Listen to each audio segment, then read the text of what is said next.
تو اسے بھی رہائی مل جاتی، آزادی کا پروانہ مل جاتا ہے۔ آپ نے سنا ہوگا کٹر دشمن رسول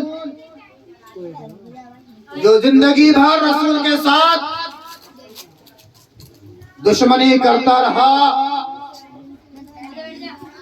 اور عداوتیں کرتا رہا، ایک دن نبی کا امتحان لینے کے لیے، غیب دار رسول کا امتحان لینے کے لیے اپنے مٹھی میں چند کنکریاں کو لیتا ہے، اور لینے کے بعد اس مقصد سے نبی کی بارگاہ میں آتا ہے کہ اپنے آپ کو نبوت کا دعویٰ کر رہا ہے، نبی ہونے کا اعلان کر رہا ہے، نبی و رسول ہونے کا دعویٰ کر رہا ہے، غیب کی باتیں بتا رہا ہے۔ چلے آج ان کی بارگاہ میں جا کر یہ پوچھیں کہ ہماری مٹھی میں کیا ہے۔ اپنے مٹھی میں چند کنکریاں کو لیتا ہے اور لینے کے بعد نبی کی بارگاہ میں پہنچتا ہے۔ وہ کنکر جب تک ابو جہل کے مٹھی میں تھا، جب تک نہیں بول رہا تھا، ابو جہل کے مٹھی میں تھا، اور نبی کی بارگاہ میں آ کر کہنے لگا، اے محمد، معلوم ہوا ہے کہ آپ نے اپنے نبی ہونے کا دعویٰ میں کیا ہے؟ نبی نے فرمایا، اے ابو جہل، اس میں کمال کیا ہے کہ میں بتاؤں تمہارے مٹھی میں کیا ہے؟ وہ مٹھی میں جو چیز ہے وہ خود ہی بتا دے گی کہ میں کیا ہوں اور میں کیا ہوں۔ اپنے کان کے پاس لے کر آ جاؤ اور بتاؤ کہ تمہارے مٹھی میں کیا ہے، وہ خود ہی بتا دے گی۔ رات کنکر ابو جہل کے مٹھی میں ہے، جب تک کنکر نہیں بول رہا تھا، ابو جہل نے اپنی مٹھی میں کنکریوں کو قید رکھا تھا، اور نبی نے جو ہی فرمایا، اے ابو جہل، اس میں کمال کیا ہے کہ میں بتا دوں؟ اے ابو جہل، کمال تو یہ ہے کہ جو تمہاری مٹھی میں ہے وہ خود ہی بتا دے گی کہ میں کون ہوں۔ چنانچہ ابو جہل نے مٹھی کو کان کے پاس لایا تو کنکریاں بولنے لگی، اشہد ان لا الہ الا اللہ واشہد ان محمد عبدہ ورسولہ۔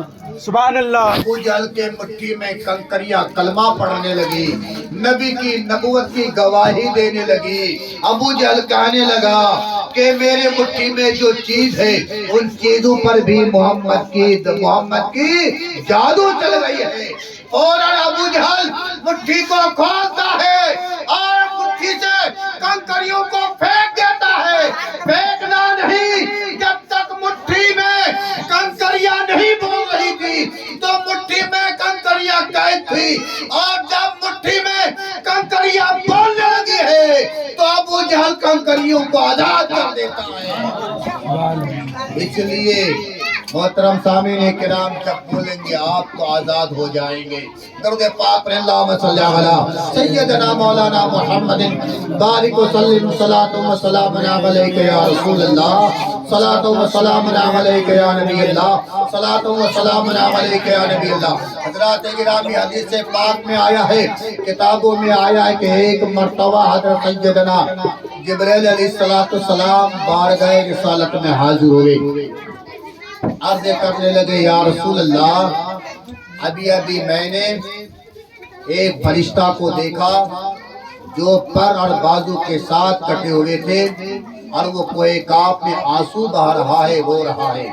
یا رسول اللہ، آج سے پہلے میں نے جب اس فرشتہ کو دیکھا تھا تو وہ فرشتہ آسمانوں میں رہا کرتا تھا، تخت پر بیٹھا تھا، اور 70,000 فرشتے اس فرشتوں کو جھولا جھلایا کرتے تھے، لوریاں دیا کرتے تھے، لوریاں سنایا کرتے تھے۔